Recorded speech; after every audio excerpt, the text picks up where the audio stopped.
પીછવી ગામે ભૂરા રણછોડ રાવણ રહે। પીછવી તે સ્વક્ષ દ્વારા નીતાબેન તથા દેવાભાઈ બોગાભાઈ વાળાના ઘરે બંને પર હુમલો કરવામાં આવ્યો।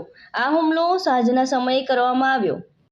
મારો દેર પીડ્યો હતો ઈવડો ઈ આગલા ઘરનો, એટલે આની પાસેથી પૈસા લીધા 3.5 લાખ, ખાવા ખર્ચો ને દવાખાનાનો 3 વર્ષ એક ધારો લીધો। અહીંયા 3.5 લાખ રૂપિયા થયા।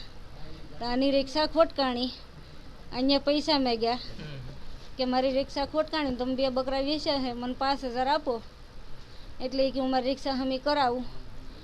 એટલે એ આવી આવ્યા છે ઘીરે, એટલે મને ધમકી દીધી કે પૈસા નથી દેવાય એને, એ ભોલકા શું કરી લે હે, તું ખાલી એટલું એમ કર, હાડલો કાઢીને દેવલો પૈસા લેવા આવે એટલે હાડલો કાઢીને દેવલાને થોડીને બધું ભરી લે। એટલે દેવલાનો ફોટો, તારો ફોટો પાડીને મારે પોલીસ કેસ કરી ને એની પાસેથી મારે બધું ઝૂંટવી લેવું છે।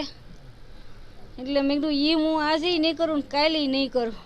તો એને મને મારકૂટ કરી ને જેમ ફાવે એમ બોલતા હતા કે તને દેવલાનો સારું લાગે, એનો સારો છે, જાડો છે, ઓલો છે, એમ કરી ને મને ખાવા પીવાનું બંધ કર્યું હતું 1.5 મહિનો એક ધારું, ને દી ને રાત મને માર જ કરતા। પછી તે છતાં મેં મારા માવતરને ફોન કર્યો, મારા માવતર આવ્યા, મારા માવતરની અહીંયા મને લઈ જતા હતા, તો મને ગરડેથી પાછી ગરડા મારે બનાવી લઈ ગયા। મારે બનાવીને ત્યાં પછી 30 જણા હતા, ન્યાય મારી માથે એ સડી બેઠો, સરી ઓલી કરી, મારી પાસે ફોન હતો સોટી લીધો, એમાં જે મેન રેકોર્ડિંગ હતું ને એમાં હતું, એને સોટી લીધું। પછી મને ત્યાંથી પાછા સમજાવીને મને અહીંયા પાછી મોકલી, તોય મેં 7 મહિના કાઢ્યા।